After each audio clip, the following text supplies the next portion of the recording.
الحمد لله نحمده ونستعينه ونستهديه ونعوذ بالله من شرور أنفسنا ومن سيئات أعمالنا من يهده الله فلا مضل له ومن يضلله فلا هادي له أشهد أن لا إله إلا الله وحده لا شريك له وأشهد أن محمدا عبده ورسوله أما بعد فإن أصدق الحديث كتاب الله عز وجل وخير الهدي هدي محمد صلى الله عليه وسلم وشر الأمور محدثاتها وكل محدثة بدعة وكل بدعة ضلالة وكل ضلالة في النار أو كما قال النبي صلى الله عليه وعلى آله وسلم. Muslimin muslimat, tuan-tuan hadirin mukminin, kita sambung balik pengajian kita berkaitan dengan al-mawsu'ah al-manahi syar'iyyah, perkara-perkara yang termasuk daripada himpunan larangan-larangan syarak. Itu perkara-perkara yang dilarang oleh syarak. Sebagaimana yang kita sedia maklum, bila kita sebut an-nahyu, larangan, dalam Islam dia ada yang bersifat haram, tahrim. Pasal itu makruh yang kita dah sebut tu dia ada dua lah. Satu makruh tahrim, makruh yang hukumnya haram. Satu lagi makruh tanzih, yang hukumnya setakat dibenci saja, tapi dia taklah sampai kepada limit haram. So dalam Islam, bila kita sebut perkara itu dilarang, ditegah, dia tak semestinya membawa maksud haram.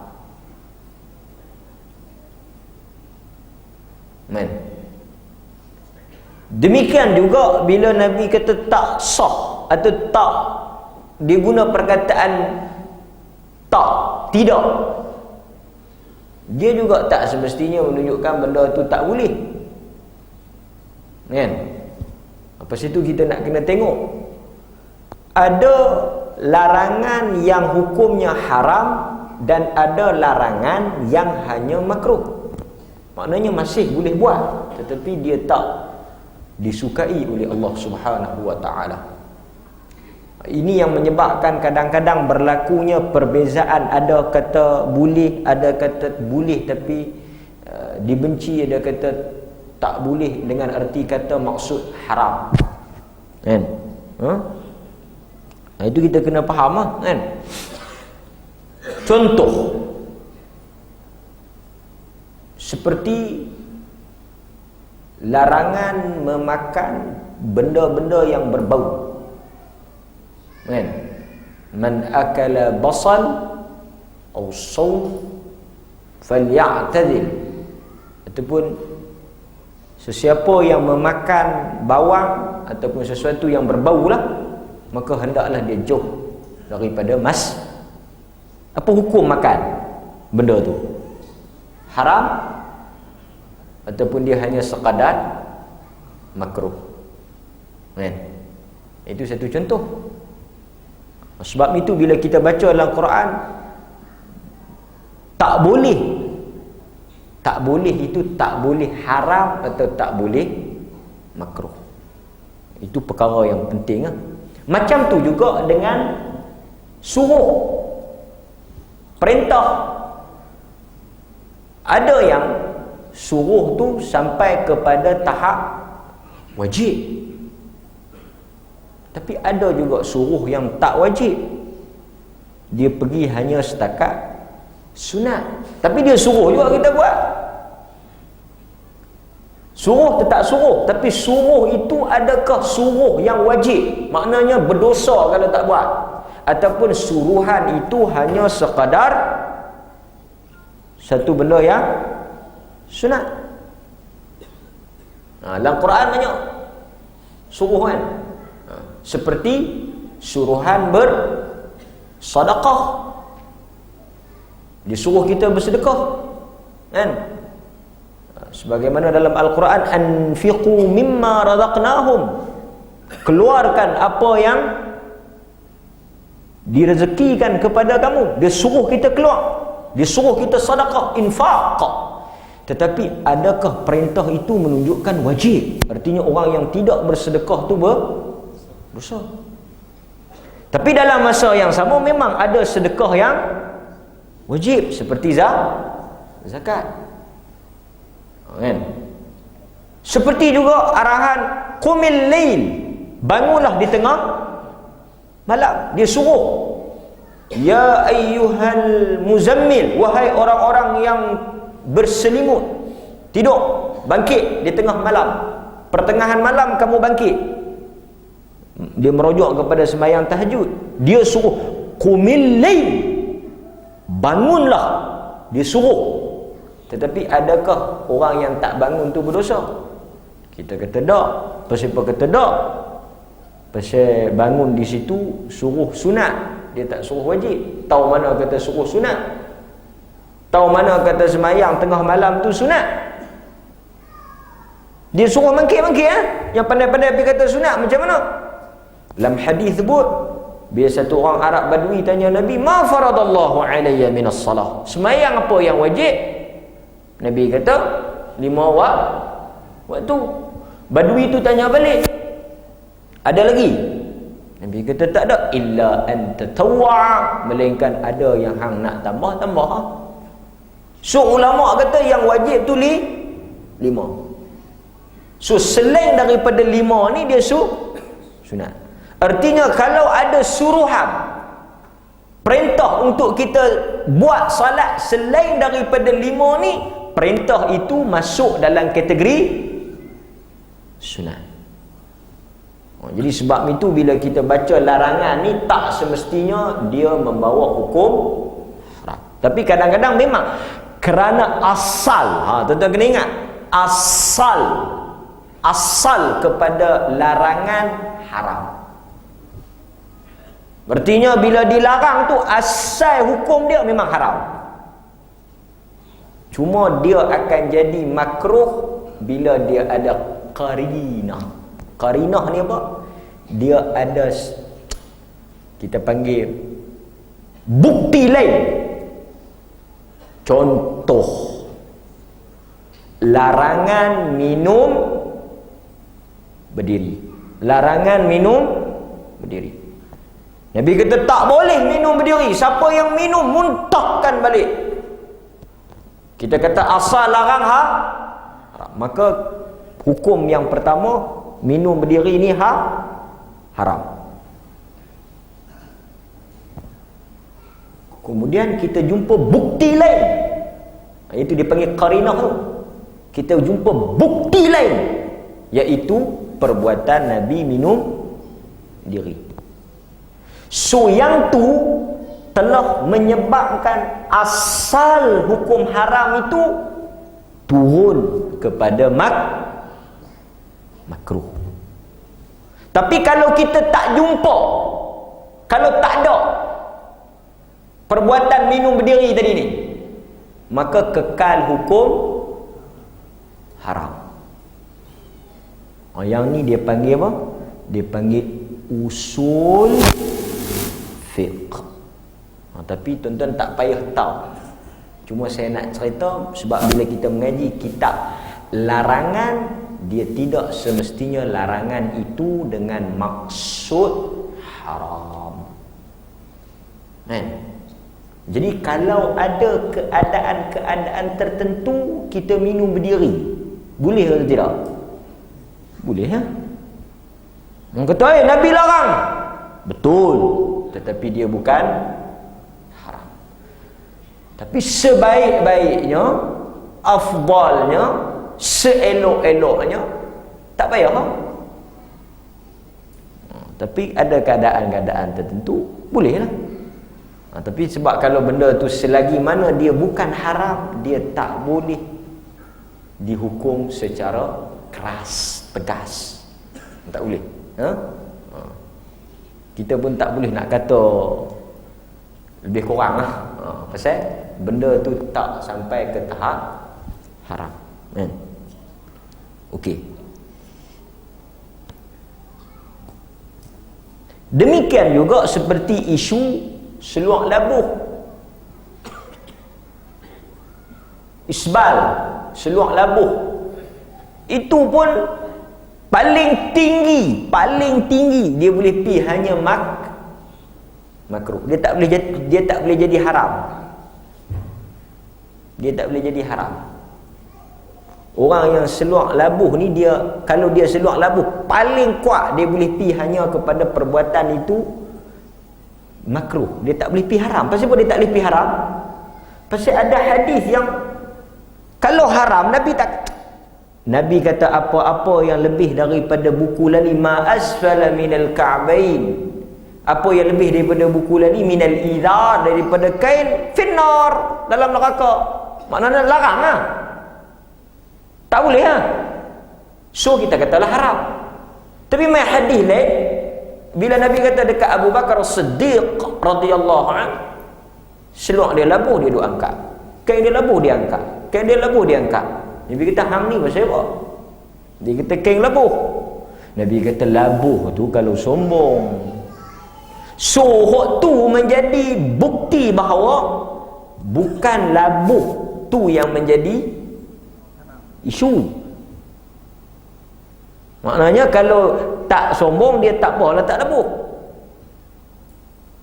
Maknanya ada hadis lain yang menyatakan bahawa benda tu tak secara tegas. Paling tinggi pun dia boleh pergi. Sebab kalau benda haram, dia tak boleh main-main macam tu. Macam seperti haramnya babi, haramnya khamar, arak. Dia tak boleh main. Tak apa, kat hang tak apa. Dia tak boleh tak apa. Tak apa ni dia hanya boleh pada benda-benda yang tak haram. Sebab benda haram dia tak boleh tak apa. Itu kadang-kadang bila Nabi bertolak ansur, tak apa, okey, no problem, bolehlah. Dia hanya akan pergi kepada makruh. Tu saya nak bagi tuan-tuan gambaran sikitlah berkaitan dengan larangan ni. Okey. So malam ini topik kita adalah larangan yang berkaitan dengan wanita. Tapi termasuk juga adalah lelaki. Sebab apa termasuk juga lelaki?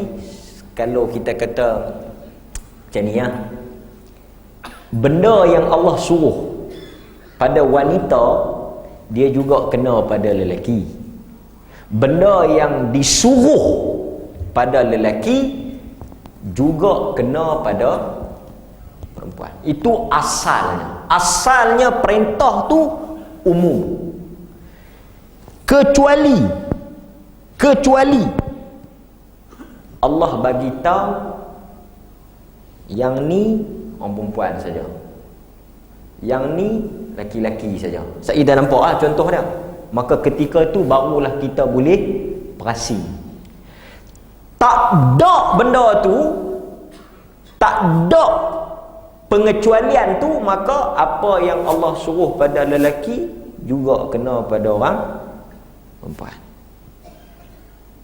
Nampak? Okay. Sebab Quran ni untuk asalnya untuk semua, termasuk hadis. Nampak?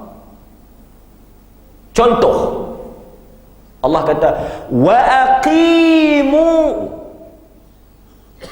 Orang mengaji bahasa Arab untuk siapa? Aqimu. Untuk hum. Hum ni tu kita kena mengaji bahasa Arab pula. Panjang cerita. Dalam bahasa Arab wa aqimu tu dia fokus kepada lelaki. Kerana perempuan dia akan jadi lain. Bahasa Arab ni dia lain sikit. So kalau kita nak pegang di situ, yang wajib semayang ni sebenarnya lelaki sahaja. Sebab dia kata wa aqimu, dirikanlah oleh kamu lelaki.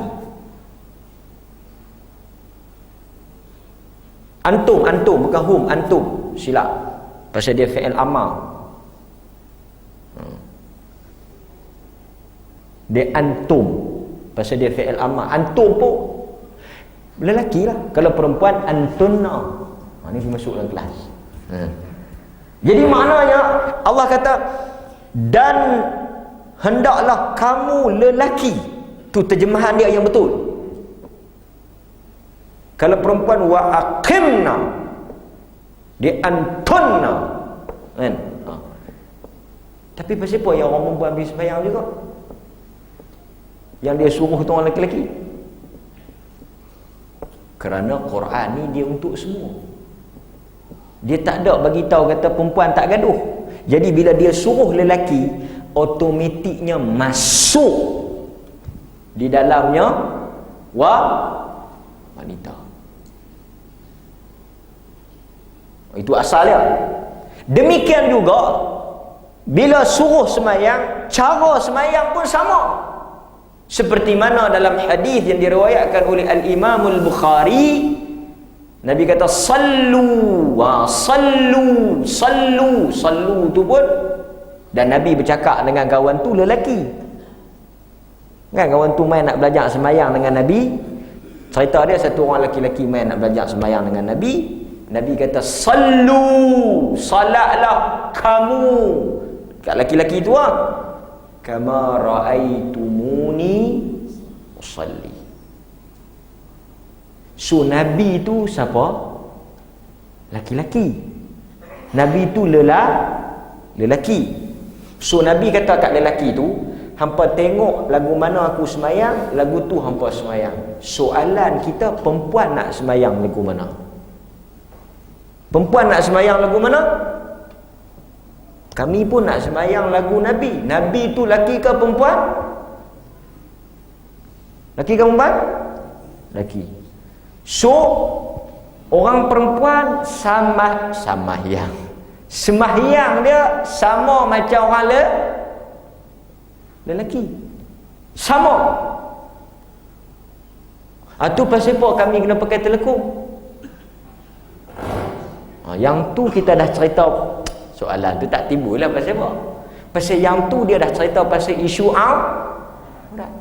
Apa tu pasal apa kami tak boleh duduk sah depan, kami kena duduk sah belakang? Pasal ada hadis habang tentang susunan. Tapi ada tak hadis yang suruh kepit sikit? Orang lelaki kembang, orang perempuan dia kepit sikit. Ada tak? Pasal tu pasal popi kepit. Pasal kami perempuan, kami takkan nak buat lagu lelaki-lelaki. Dia bukan masalah lagu lelaki-lelaki, dia lagu Nabi. Dia lagu ni banyak, lagu asli. Dia lagu Nabi. So yang mana ada pengecualian, pengasingan, perbezaan, okey. Seperti susunan saf, isu aurat, itu memang ada dalam hadis. Selain daripada perkara-perkara itu, maka samalah lelaki dan perempuan. Tak ada begitu. Okey. Sebab Nabi kata tengoklah aku. Nabi kata yang lelaki-lelaki tengok aku, yang perempuan tengok Aisyah. Tak ada. Sebab apa tak ada? Aisyah pun semayang lagu aku. So senang. So tak ada beza. Tapi jangan duk main dari depan ni. Sebab ingin mayang Aisyah main mana ni. Itu kena faham hak mana ada beza kan. Okey. So faham Okey, untuk wanita kita ada satu hukum yang wanita-wanita kena mengaji. Dia panggil ihdad, isu berkabung. Berkabung ni hanya untuk wanita. Laki-laki dah tak berkabung. Pi mana bang lama tak nampak berkabung. Dia kali keluar pi mana? Tak boleh. Wanita sungguh. Wanita dia bila laki dia mati berkabung betul. Memang ada hukum. Dia tak boleh keluar rumah, tak boleh pakai minyak wangi, tak boleh pakai celok, tak boleh pakai baju warna-warni, tak boleh. Kena pakai baju color hitam. Minyak wangi tak boleh pakai bedak, tak boleh pakai celok, tak boleh pakai nak pi kangak, tak boleh nak pi giant, tak boleh. Kalau nak mati pun tunggu lepas pi giant. Dia kata 4 bulan nak pi. Tak boleh. Yang main-main orang perempuan lah ni dia tak kira. Tak mati lagi pun panjang kaki dah. Haji, main seorang malam ni. Pi mana hajah? Toh hari ni sehari pi mana tak tahu. Astaghfirullahalazim. Jangan duk jawab lagu tu. Jangan. Kalau jawab lagu tu jangan jadi anak murid saya. Macam mana bini pi mana tak tahu. Dia tak tahu tu artinya dia tak minta. Hang boleh duk sengat. Dia pi tua-tua kira apa? Dia bukan kira tua, dia kira hukum. Tak boleh biar, kena tahu. Dulu muda-muda kawal juga pasal segok. Tak ada siapa kelapak biar pi. Tak boleh kira lagu tu. Dia kira lagu tu hukum dia tak ikut umur. Tak boleh, dia kena tahu. So bila mati lagi dia nak tahu. Okey. Kita tengok. Ihdad ni apa? Dia daripada perkataan Arab had, hudud, batasan. Pasal apa dia panggil ihdad? Pasal apa dia panggil hudud? Had, batasan, had kelajuan. Hudud tu batasan. Tilka hududullah fala ta'taduha. Itulah batasan-batasan Allah. Jamak hudud tu plural, singular dia had. Itulah batasan-batasan Allah. Fala ta'taduha. Maka janganlah kamu langgar batasan itu. So kenapa dia panggil ihdad? Kerana dia ada batasan. Batasan apa? Batasan dalam berkabung ni dia merujuk kepada batasan hari. Batasan dari sudut penampilan, dia ada hak dia. Apa yang boleh pakai, apa yang tak boleh pakai, apa yang boleh buat, apa yang tak boleh buat, lama mana nak teriak, lama mana tak boleh teriak, lama mana nak kena berkurung. Semua itu melibatkan satu perkataan, iaitu batasan. So dia panggil ihdad. Lama mana, takat mana, border yang kita boleh lepas, border yang kita tak boleh lepas. Ini hari ni mati laki, esok pergi merkit dah. Ini tak boleh kan? Okey. Dalam hadis Nabi sallallahu alaihi wasallam menyebut tentang isu ihdad, isu berkabung. La yahillu li imra'atin tu'minu billah wal yawmil akhir an tuhidda fawqa thalath illa ala zawjin arba'ata ashhur wa 10. Tidak halal. Tidak halal ni artinya haram. La yahil. Banyak kadang-kadang Nabi kata haram, kadang-kadang Nabi ni bahasa dia cantik, tak halal. Seperti la yahillu lil muslim an yahjura akhahu. Tak halal satu orang yang beriman untuk dia tidak bertegur sapa dengan saudaranya melebihi daripada 3 hari. Dia tak guna haram, dia guna la yahil. Kan? Tidak halal. Tidak halal tu maknanya tak boleh lah. Okey. Tidak halal bagi mana-mana wanita yang beriman kepada Allah dan hari akhirat, untuk mereka itu berkabung lebih daripada 3 hari 3 malam, melainkan di atas kematian suaminya selama 4 bulan 10 hari. So ini antara dalil bahawa untuk seseorang itu bersedih, berkabung, menangis, hanya boleh setakat 3 hari. Dia ada 2 saja. Satu 3 hari, satu lagi 4 bulan 10 hari. Yang 7 hari, 100 hari, 25 hari, 36 hari, tu semua mengarut, karut, merepek. Tak ada. 3 hari. Dalam hadis buat 3 hari. Dia tahan pasal apa? Dia dah 7 hari aku. 7 hari apa? Tak ada 7 hari. Tak ada. 3 hari. Kalau bini tua mati, sehari pun tak. 3 hari.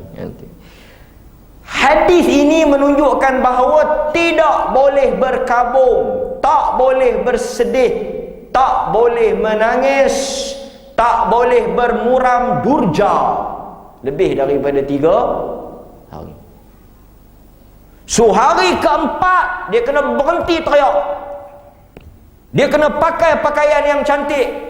Dia kena hilang daripada kemuraman tu. Kalau tidak dia berdosa. Dia layan perasaan tu, tak boleh 3 hari. Ini hukum. Hukum. Dan dia mesti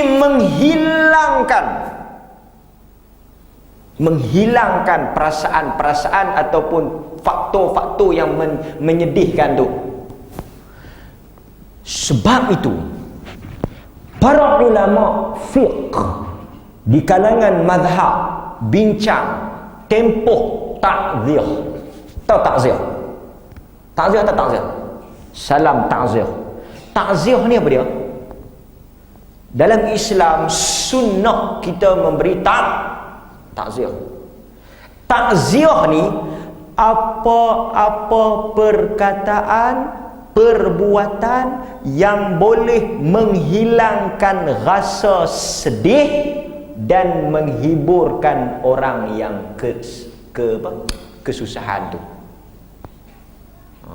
Apa yang boleh menyebabkan satu orang ni dia hilang rasa sedih? Dengan bagi duit. Dia menangis, kita suruh RM50. Alhamdulillah. Ada orang dia sedih, tapi kalau dapat duit dia sedihlah juga, tapi sedih dalam gembira. Kita bagi duit. Kadang-kadang ada orang dia sedih, tapi kita ajak dia makan, hilang sedih dia. Boleh, kita bawa main makan. Kita tahu dia sedih, bini mati, dia suka makan apa, itu cara takziah dia, cara nak hilang. Sebab itu ulama bincang berapa hari boleh takziah. Sebab dibimbangi kawan tu dah tak sedih dah, kita pula duk main bagi sedih. Dia dah seronok dah happy dah duduk boleh bergelak dah, kita main-main konon nak takziah. Dia mati lagu mana hari tu? Kawan tu teringat balik. Dia mati mangkit nak makan nasi. Tak dan makan. Tak dan. Tu. Lepas tu pergi jalan, pergi tempat makan, reboh. Sikit pun tak ada makan.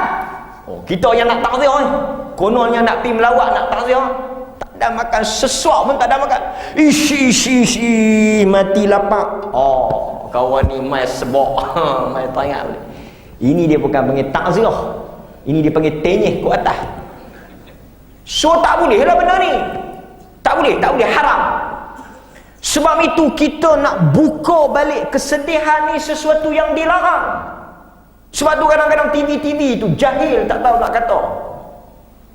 Duk pi panggil orang-orang yang duk tahu haram, perbuatan tu haram. Membuka kembali kesedihan ni termasuk dalam ratapan.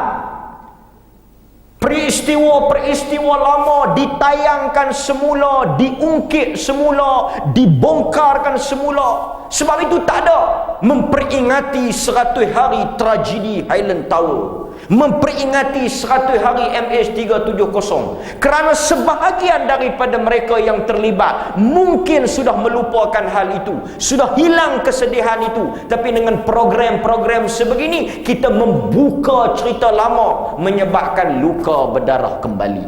Haram, tak boleh. Tapi ini dilakukan untuk rating. Dia seronok lah. Raya-raya buka cerita mati-mati, buka cerita aksiden. Orang tu dah duduk lalu nak makan ketupat, buka cerita aksiden, terus tak lalu. Ini semua haram.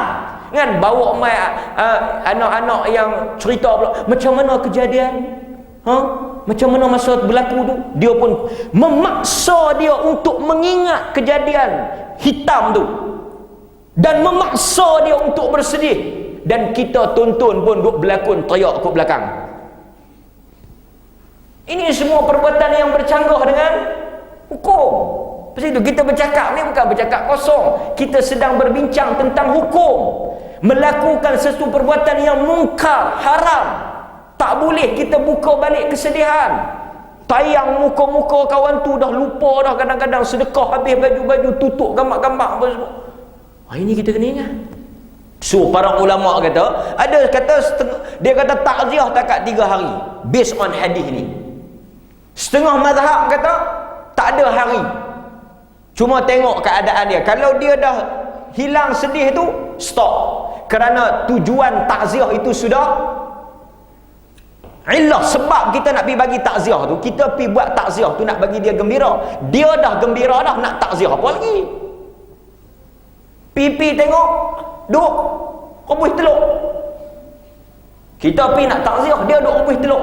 Buat apa ni? Nak buat bunga telur, nak menikah lain. Lambat tangkap lah. Duk mengaji lama dah, tak boleh nak tangkap lagi. Sampai nak kena cerita baru nak gelak. Aduh, penat lah sikit. Kena pick up lah. Rebus telur nak buat apa lagi? Takkan nak buat kenduri arwah boleh. Okey, tak boleh pindah kelas lagi. So balik pada tajuk kita. Dia pasal panas sangat ni, kadang-kadang dia ganggu juga pada fokus ni. So balik pada tajuk kita. So tak boleh lah. Setengah mazhab kata, saya nak beritahu ni tempoh takziah. Setengah mazhab kata dia tak ada had. Takziah ni tak ada had. Melainkan kalau kawan tu duduk bersedih lagi, elok kita pergi. Bukan pergi masih takziah no. Takziah apa hang ni? Sabar, Allah SWT bagi ganti yang lebih baik. A'zamallah ajrak. Kan? Allah memberi pahala yang besar pada hang. Amal lagi orang yang susah, amal lagi orang. Itu takziah. Kan? Okey. Kalau laki-laki lagi senang nak takziah. Sabar. Esok kita pergi tengok dulu. Lagi terah dia riak. Boleh. Ni ada satu SMS masuk, telefon masuk mai. Dia kata dia duk sedih, apakah perlu dia kahwin lain? Tu soalan. Memang ada soalan. Apakah perlu dia kahwin? Dia tanya pandangan saya, perlu tak dia kahwin lain? Dia kata isteri dia mati. Tak mati lagi kita suruh kahwin dah. Ni hukum, jangan main-main orang buat. Dia kata dia bersedih, isteri dia mati, apakah pandangan ustaz, perlukah dia kahwin lain? Saya kata perlu. Kalau kita bagi main dengan anak cucu, lain yang main dengan bini. Dan kita kena faham situasi orang kadang-kadang tak tuan-tuan. Pasal agama benar kan. Ini setengah-setengah anak, nikah apa kan? Tua-tua lah, pergi buat ibadat lah. Ibadat dia duk buat dah, kekosongan jiwa tu. Dia duk meratap pula, duk pergi tengok kubur pula, duk bersedih pula. So dia kahwin lah. Buat masalah. Yang anak-anak cakap pandai, bukan dia duduk dengan bak tu. Ini kita kena faham. Sebab tu kadang-kadang melarang. Kita duk ingat kita membela mak kita, sebenarnya kita sedang melakukan kezaliman ke atas satu orang insan yang terseksa, mengharamkan apa yang Tuhan halalkan. Dari situ Ibn Abbas, kita kalau cerita bab ni jadi panjang, so kita balik.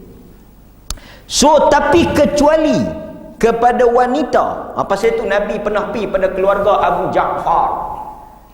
Nabi pi tu hari keempat dah kot. Atau hari ketiga, silap maaf. Nabi pi tu the last day. Pi depa duk teriak Nabi pi pada keluarga Abu Ja'far the last day, hari yang ketiga. Depa duk teriak ni. Nabi kata apa? Nak teriak hari ni tak apa, boleh. Nabi kata okey, hari ni tak apa, hari ketiga ni okey lagi. Teriak lagi tak apa, boleh. Lepas esok, lepas pada hari ni esok, apa jangan teriak lah. Nabi kata kat keluarga Abu Ja'far, lepas pada hari ni apa jangan teriak lah. Hari ni tu hari yang ketiga. Okey? Panah depa tahu. Bukan jadi kat depa. Dia main boh tu. Mana depa tahu? Siapa dia yang tanggung? Pandai sangat. Berapa orang dah mati keluarga dia? Kita bincang hukum. Tak boleh main emosi hukum. Kan? Macam orang perempuan selalu kata, "Wah, hangpa mau menikah dua. Cuba hangpa bayang, kalau hangpa balik-balik tengok kami duduk tidur dengan jantan lain. Hangpa rasa lagu mana?" Ni antara hujah dia. Ni saya bukan nak bincang bab poligami, tapi saya nak bagi tahu haramnya menggunakan emosi dan akal dalam menjatuhkan hukum. Depa duk compare benda macam tu, mana boleh? Hangpa balik mai tengok, hangpa mau seronok pergi duk kahwin tidur dengan balik. Hangpa balik mai tengok kami duk tidur dengan lelaki lain. Hangpa rasa macam mana? Mau? Siapa mau? Lepas tu yang hangpa nak pergi menikah lain lagu tu kami rasa. Duk kira hang rasa jenuh. Tak apa bini kita tak main. Kalau main dia tak jadi lagu ni. Lawak Azlan. Kuliah kalau dia tak melawak dia tak seronok. Tapi jangan melampau, jangan melebih. Nanti dia jadi majlis lain. Haram. Okey. So saya nak beritahunya balik pada isu kita. Kita tak boleh menggunakan emosi dalam menentukan hukum. Tak boleh. Termasuk emosi ni apa? Rasa baik. Ini baik ni bagus. Itu perasaan lah tu. Akal lah. Akal emosi tu sama. Tak boleh. Okay, so sepakat di kalangan para ulama menyatakan bahawa wanita tidak boleh berkabung, termasuklah sanak saudaranya, melainkan ke atas kematian suaminya. 4 bulan 10 hari ni dia tempoh, dia panggil apa? Iddah bagi wanita yang kematian suami. So nampak tak dia punya apa, munasabah dia tu, relevan dia. Pasal apa dia suruh berkabung 4 bulan 10 hari? Dia suruh tak keluar, dia haramkan bersolek, dia haramkan bersegok-segokkan, dia haram berwangi-wangian. Pasal apa? Pasal dalam tempoh tu nak jaga perempuan tu daripada fitnah. So kalau dia boleh keluar, pasal tempoh tu dia tak boleh iddah ni haram untuk dia terima lamaran, tak boleh menikah. So ni nak jaga wanita tu lah. Mana kalau dia keluar, itu juga menjaga maruah suami dan keluarga suami dia. Ni kena orang perempuan kena ambil kira kan. Bukan Tuhan nak kongkong. Dan tuan-tuan tahu tak, Arab jahiliah sebelum mai zaman Nabi, depa kurung perempuan yang mati ni 1 tahun. Berkabung ni bukan zaman Nabi, zaman jahiliah pun ada dah. Setahun. Islam dia tak kerat habis, pasal benda tu memang ada dia punya apa? Dia punya hikmah, dia ada kebaikan dia. Islam ni dia bagusnya, dia tak mai pangkah terus. Kalau benda tu okey. Dia teruskan. Cuma mungkin dia modify sikit lah. Kan? Pasal tu orang mudah nak terima Islam ni. Pasal dia boleh apa? Mengadaptasi. Dia boleh menyesuaikan. Setahun jenuh tuan-tuan. Benda tu bagus. Pelihara wanita. Tapi dia kurangkan pada 4 bulan 10. Lepas tu tuan-tuan jangan tanya, awak yang pergi 4 bulan 10 hari macam 4 kali bayang, tak boleh kurang sikit. Yang ni dia panggil apa? Ghair ma'qulin makna. Sesuatu yang tak boleh dipahami melalui akal. Macam lohor 4, zuhur 4, zuhur 4, asar 4. Yang tu ghair ma'qul makna, tak boleh dipaham oleh akal. Hak tu follow ya. Sami'na wa ata'na. Pasal apa 4 bulan 10 hari? Apakah munasabah 4 bulan 10 hari? Apakah dia punya alasan 4 bulan 10 hari? Kerana dalam Quran sebut 4 bulan 10 hari. Pasal apa dia tak sebut 5 bulan 10 hari? Sebagaimana dia tak sebut kenapa subuh tu 2 bukan 3. Macam itulah kita terima. Benda-benda macam ni kita tak boleh nak argue sangat, tak boleh nak bahas sangat. Okey. Dalam hadis yang lain daripada Ummu Atiyah radhiyallahu anha, Rasulullah sallallahu alaihi wasallam bersabda, la tuhiddam ra'at ala mayyit fawqa thalath.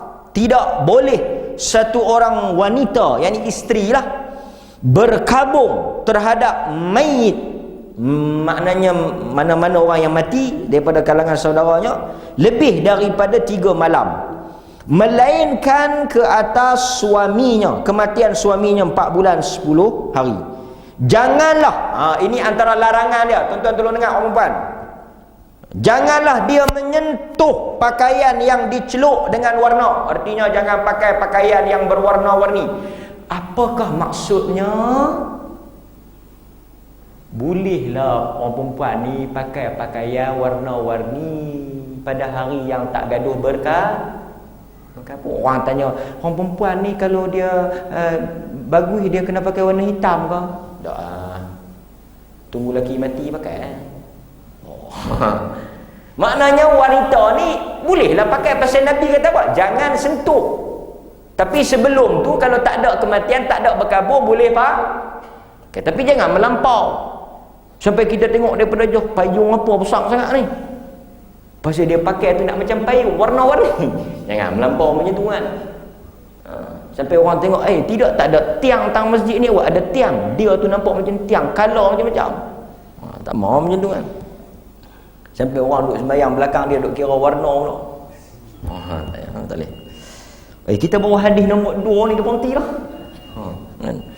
Okey, pertama dia tak boleh pakai pakaian yang berwarna-warni. Artinya warna yang muram, suram, hitam, putih. Tapi tak ada pula dia suruh duk ikat mai ni, tak ada. Artinya jangan pakai pakaian warna-warni. Adakah perlu campur-campur boh putih tengah, boh putih kat atas? Tak ada. Yang itu bukan daripada amalan Islam, yang itu bukan daripada ajaran Rasul. Itu menyerupai perbuatan kufar. Yang buat kerja orang tu, yang buat kerja berkilik, belilik apa tu, semua tu kerja orang kafir. Orang kafir memang dia pakai hitam, lepas tu dia ada tanda-tanda dia apa semua kan. Tak ada. Ini kita kena ingat. Pasal tuan-tuan, urusan jenazah ni dia ibadat. Berkabung ni dia ibadat. So ibadat ni tawakuf, tak boleh buat-buat. Dia tak ada tembok-tembok pum, tak ada. Kalau nak tembok, zaman Nabi boleh tembok, tapi tak ada. Orang besar, orang mati semua tak ada. Tak ada. Diiringi dengan 70 das tembakan, tak ada. So ini bukan amalan Islam.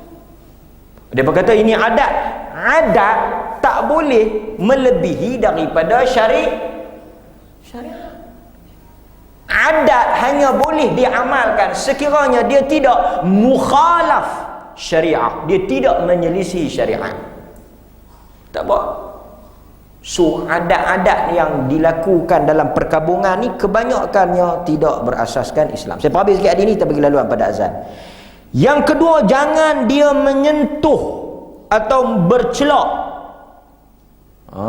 Taktahil, jangan dia bercelak, tak boleh pakai celak. Artinya kalau tak berkabung bolehlah dia pakai celak. Celak ni perhiasan wanita. Pasal tu orang laki-laki dia bercelak bukan untuk berhias. Ini pakai tu dia. Sampai kita tengok mata bini ke mata lelaki. Nabi bercelak ni ketika dia nak tidur untuk dia perubatan. Maknanya orang lelaki ni tidur dia bercelak. Sunnah. Dia kena faham sunnah apa. Sampai kita tengok ambil lentik pelik haji ni. Bawah janggut kemah dah, cengih dah. Mai tengok bulu mata tu dia lentik. Kembang tengkok. Kan? Jangan dobal gitu. Faham bagi faham elok kan. Dan tak boleh bercelak wala tamas tib, dan dia tidak boleh mengguna atau memakai wangi-wangian melainkan sedikit. Ini Nabi kata kecuali sikit. Pasal orang perempuan ni minta maaf, dia memang berbau, dia memang busuk, so dia boleh pakai.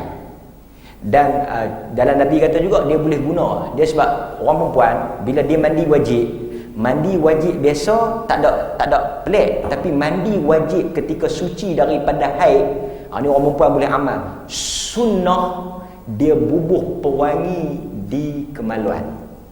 Ini untuk mandi wajib kering daripada haid. Dia bubuh tu bagi bau hilang bau tu.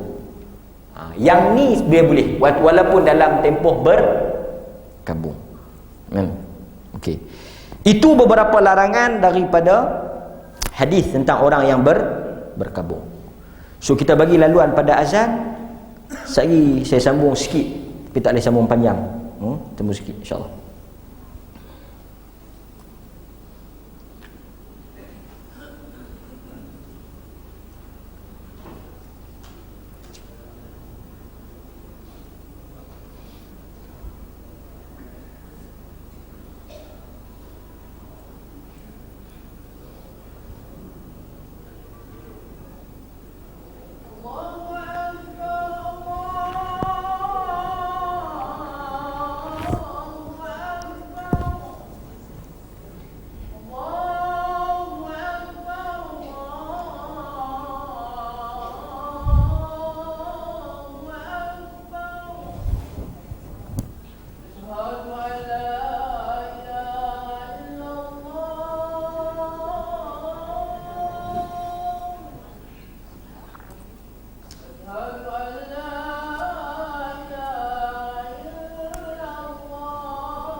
Okey, kita sambung sikit.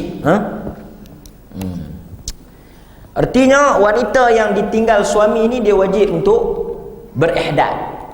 Dia wajib, hukum dia wajib. Dan dia ada larangan-larangan yang kita sebutlah. Termasuk juga larangan itu dia tidak keluar daripada rumah.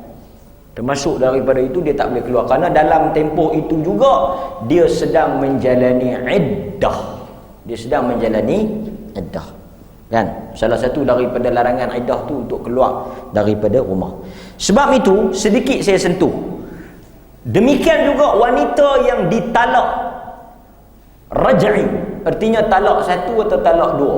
Talak satu tertalak dua dalam erti kata dia masih lagi boleh rujuk.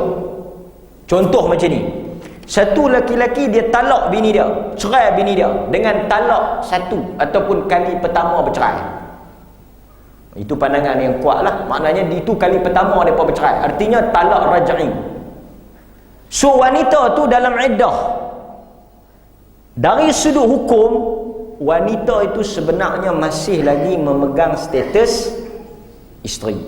Sebab itu wanita tu tak boleh keluar daripada rumah suami tu. Aurat dia dengan suami dia pun masih bebas. Suami dia wajib tanggung makan minum dia. Yang tak boleh ketika iddah itu hanyalah bersama. Selain daripada itu tak ada masalah. Walaupun mereka itu bercerai, tapi sebenarnya mereka masih lagi suami.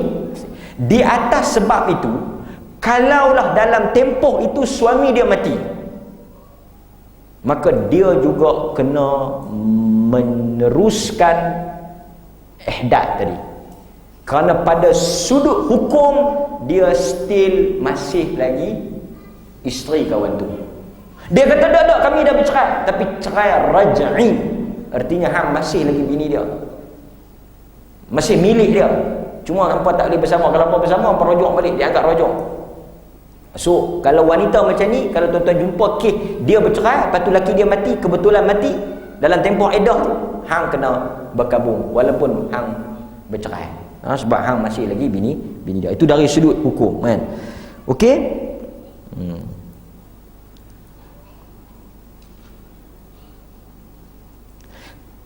Dan tuan-tuan kena luaskan jugalah larangan berwangi-wangian, larangan berhias tu pada semua benda yang dianggap pada mencantikkan wanita tu. Dia kata tak boleh bercelok, bedak tak apa, make up tak apa.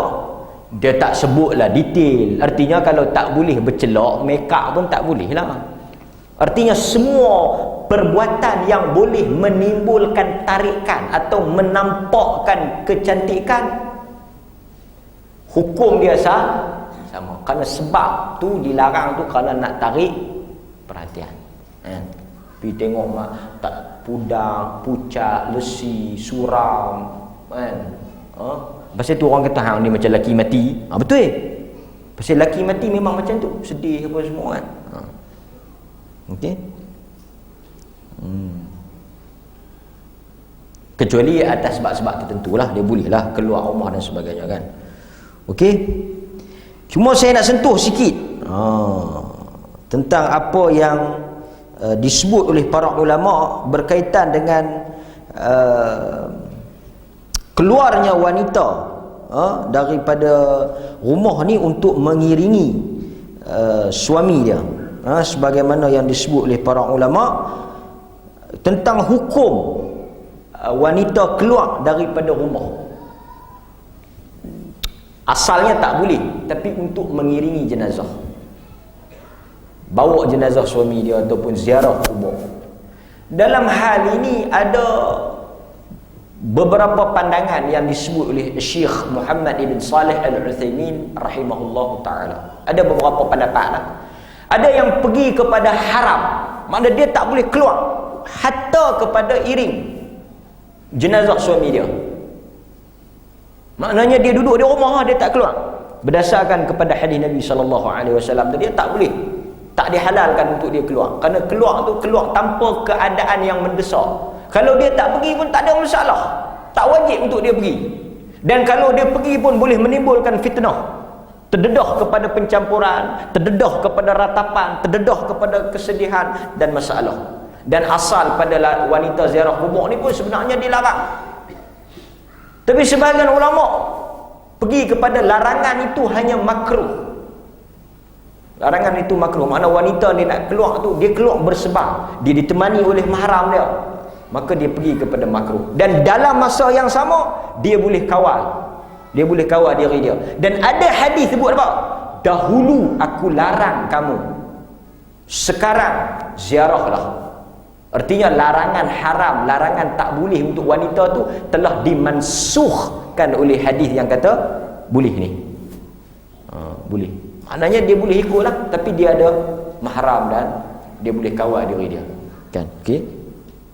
So dalam keadaan ni ada sedikit kita katakan khilaf di kalangan para ulama berkaitan dengan hukum wanita keluar mengiringi. Ini banyak mengiringi jenazah. Bahkan sebahagian ulama kata dia nak jawab telefon pun tak boleh. Pasal jawab telefon tu dia termasuk dalam pergaulan. Kan? Pasal dia duduk dalam rumah. Dulu mungkin tak timbul isu ni. Apa tujuan duduk dalam rumah? Tujuan suruh dia duduk dalam rumah tu untuk menghalang dia daripada communicate. Tapi kalau duduk dalam rumah, duduk pok-pek WhatsApp, pok-pak WhatsApp, kan? Ada grup pula. Tak sampai maksud berkabung tu. Memang duduk dalam rumah, tetapi sebenarnya dia, ini yang dia panggil ikhtilaf, pergaulan di alam maya. Artinya dia kena tinggalkan telefon-telefon ni semua. Hubungan dia dengan dunia luar putus. Keluar mai Perdana Menteri lain lah. Kebetulan lah kalau cerita lagu tu. Contoh, jangan duk marah. Contoh. Artinya dia tak tahu apa. Orang pun tak boleh berkomunikasi dengan dia. Ini tujuan bergabung. Sungguh dia tak pergi jumpa lelaki tu, tapi macam mana? Makan dah ke? Tak makan lagi. Sihat ke? Itu termasuk dalam. Macam dia keluar, macam dia pergi sembang kan? Itu. Lama tak kelih you, WhatsApp main gambar. Ini tak boleh lah benda-benda ni. Okay. Sebab itu haram wanita berada dalam grup-grup WhatsApp yang bercampur lelaki dan perempuan. Tak boleh. Sebab itu pun termasuk dalam ni, kita nak luahkan sikit ni. Saja saya sentuh sikit. Kita luaskan sikit. Berkawan di Facebook. Dan tak ada dalam Islam istilah berkawan lelaki perempuan. Saya macam dengan muslimat, hubungan ustaz dengan anak murid dan terkawal diketahui oleh suami, dilakukan di khalayak ramai, dan soalan-soalan yang masuk pun soalan-soalan yang straight to the point. Tapi dalam grup yang pasal ni hukum. Memang dia tak pergi berjumpa dengan laki-laki tu, dia tak pergi berdua-duaan laki-laki tu, tetapi sebenarnya dia telah pergi. Sebab itu tuan-tuan kena perhati elok. Quran dia tak kata jangan berzina, wala tazni. Ayat tak bunyi wala tazni, ayat bunyi apa? Wala taqrabuz zina. Ayat bunyi wala taqrabuz zina, jangan hampiri zina. Ni hukum tuan-tuan, be serious. Jangan hampiri zina. Ulama kata muqaddimatuz zina, ataupun jalan menuju kepada zina, yang boleh membawa kepada zina. Pergaulan bebas. Kita duk faham zaman Tok Nadok tu, yes, pergaulan bebas tu, pergi berjumpa, pergi bersama, yang tu pun haram.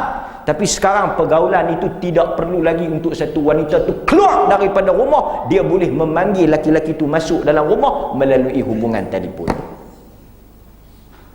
Itu pun termasuk dalam perbuatan. Pasal tu dia kalau nak duduk dalam grup, ni saya cerita apa hukum sikit. Dia duduk dalam grup. Pasal live, dia duduk dalam grup yang dipastikan. Macam grup majlis ilmu, tak apalah. Pasal dalam tu jelas apa tujuan grup. Ada tak boleh lah pula duk pergi seleweng. Tapi kalau tujuan bash bekas-bekas pelajar sekolah derma, contoh bekas-bekas pelajar sekolah derma, ada lelaki dan perempuan, nak pergi bergalak apa di situ. Tapi pelik orang kita ni, dia salah faham tau. Lelaki dia duk pergi bersembang bergalak dengan laki-laki, perempuan bini dia duk pergi sembang bergalak dengan lelaki lain, dia marah. Tapi duk bergalak dalam WhatsApp, dia tak marah. Tak marah, dia bukan pergi berjumpa ustaz, lebih daripada berjumpa dalam tu. So balik pergi check grup-grup tu. Grup apa? Ni grup apa ni? Ni grup-grup kawan kami politeknik. Lah apa nak ada masalah apa? Buat assignment lagi. Jangan tuan-tuan. Ni saya sebut ni pasal apa? Tuan-tuan pi pejabat agama, pi pejabat agama. Dia ada satu bahagian NCR.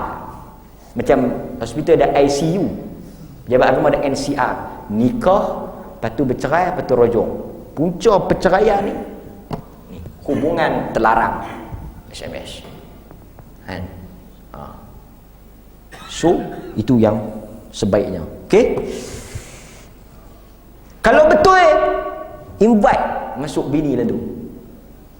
Grup sekolah dia, dia invite masuk. Setiap grup yang dia ada, laki dia ada. Kalau betul ya, kalau dia tak ada benda apa-apa nak disembunyikan, dia invite semua. Tak boleh lah, pasal abang bukan Politeknik Ungkuama. Abang tak boleh masuk ni Politeknik Ungkuama saja. Dah apa masalah? Lah apa 256 boleh masuk? Dah masalah apa? Melainkan hang ada agenda, hidden agenda. Hang ada agenda tersembunyi. Pasal tu hang takut. Jangan izinkan. Sebab tu kalau orang tanya, ada soalan ni saya pun tak pernah terfikir, tapi orang tanya, adakah perlu isteri minta izin suami untuk dia menyertai mana-mana grup? Kita katakan wajib. Wajib. Macam mana dia keluar? Sebab maksud kepada hubungan itu bukan sahaja hubungan badan, pertemuan antara dua individu, tapi hubungan dari sudut komunikasi. Pasal itu dalam Quran sebut apa? Rendahkan suara. Dia kata yang ni rendahkan suara, tak bunyi langsung. Bukan rendahkan suara tu maksudnya. Okey. Kita kena faham kan? Wallahu taala alam. Okey, cukup. Cukup. Saya ada 2 pengumuman. Soalan saya tak buka. Hari Jumaat ni tuan-tuan nak tanya boleh. Tuan-tuan nak tanya, tuan-tuan tulis siap-siap, nanti bagi. Kita jawab di Masjid Sungai Paya. Esok tak ada kuliah. Saya ada ceramah dengan polis. Hari Jumaat tuan-tuan boleh bagi soalan, kita akan jawab isu-isu berkaitan dengan berkabung. Cuma saya ada 2 pengumuman. Satu, kita nak buat tadika sekolah Islam berasaskan kefahaman Al-Quran dan As-Sunnah. Ini program kita dengan Jabatan Mufti. Saya nak offer pada tuan-tuan yang ada anak perempuan ataupun anak lelaki yang nak jadi cikgu, dia boleh jumpa saya. Sebab kita kena hantar dia kursus sekurang-kurangnya 3 minggu sebelum dia jadi cikgu di tadika kita. Jadi ramai orang duk hantar minta, tapi saya nak bagi tahu dalam kelas ni yang sanggup untuk dia pergi kursus. Sebab benda ni kita dah buat secara, kita dah gabung jalin pengajian akademik dengan pengajian agama yang based on sunnah. Kita rangka dan kurikulum ni telah makna benda yang dia nak mengaji itu telah disusun berdasarkan kepada Al-Quran dan As-Sunnah lah. Maknanya dia mengaji apa yang sahih, insya-Allah. Itu yang kita. Tapi orang yang nak main ni dia tak boleh main-main dia mengajar. Tak boleh, kita tak mau macam tu. Kita akan hantar dia kursus. Bila dia diterima jadi cikgu, kita akan hantar dia kursus 3 minggu, dipaham. Pasal yang buat ni grup sunnah dipaham. So dia bila kursus tu dia balik mai, dia akan jadi tenaga pengajar kita. Jadi kalau tuan-tuan ada anak-anak yang boleh komit di sana, selamat, jangan bimbang. Tempat kursus tu dia duduk dalam community as-sunnah, sekolah sunnah. Pasal apa dia buat tak buat main dia sini? Pasal dia kena melalui training praktikal. Nak jadi cikgu ni dia ada teori dengan praktikal. So kita kena pergi duduk sana 3 minggu. Kan? Yang laki bini nak pergi lagi berduit. Okey, lepas tu dia balik. Dan tuan-tuan pun kena sokong lah, kena hantarlah anak-anak mai sini kan. Okey, itu yang pertama. Kita nak doa, insya-Allah. Paling awal kita akan start 1 bulan 6. So tempoh ni kita nak pilih cikgu yang nak jadi guru. Yang ni kita tak ada tadika kan. Ni kita nak buat tadika. Umur 4 tahun kita masuk, insya-Allah bila dia nanti dia keluar, dia akan sifat solat dia macam Nabi, akidah dia macam Nabi. Di samping dia ada akademik lah, dia gabung jalin kan. Tauhid tu macam mana mengenal Allah, mengikut ajaran Nabi. Ini kita akan buat perancangan. Okey, itu yang pertama. Yang kedua, insya-Allah kita akan ada perkampungan sunnah 678, siri yang ketiga di Masjid Alwi 678. Jadi tuan-tuan semua kena bagi sokongan lah, kena pergi. Cuma kita insya-Allah telah pun diberi peluang, ruang pihak Al-Ansar ni, pertubuhan kebajikan kita ni nak mengambil ruang untuk kita dah sebut pada Datuk Mufti untuk kita dibagi ruang sebagai menguruskan dan menaja sarapan pagi. Jadi tuan-tuan dulu duk tanya nak bagi macam mana, nak sumbang macam mana kan. Siapa-siapa yang ada nak bagi makanan pagi, dia nak buat makanan ke dia tak mau bagi duit, dia nak buat cucuk mai, yang tu dia kena bagi maklumat pada kita. Nanti kita akan edarkan, malam ni kita akan mesyuarat dan kita akan edarkan. Sebab mungkin ada orang nak buat nasi lemak, tapi jangan sesuai yang makanan pagi ya. Jangan buat gulai ikan pula pagi-pagi. Siapa yang pandai buat roti canai ke apa, dia boleh. Ataupun sumbangan wang tunai pun tak ada masalah. Kita akan buat kutipan insya-Allah kan. Ini kita nak buat supaya program ini tersusun. Dan jadi semua orang boleh menyumbang seorang sikit kan insya-Allah. Tapi kita ambil sebelah pagi. Yang Al-Ansar ni akan urus sebelah pagi ya. Tengah hari dengan petang tu tuan-tuan berusaha dengan pihak yang terlibat. Okey, terima kasih pada pihak masjid. Itu sahaja yang saya nak sampaikan pada malam ini. Subhanakallahumma wa bihamdika asyhadu an la ilaha illa anta astaghfiruka wa atubu ilaik. Terima kasih kepada tuan-tuan. Kita jumpa dalam kuliah yang akan datang.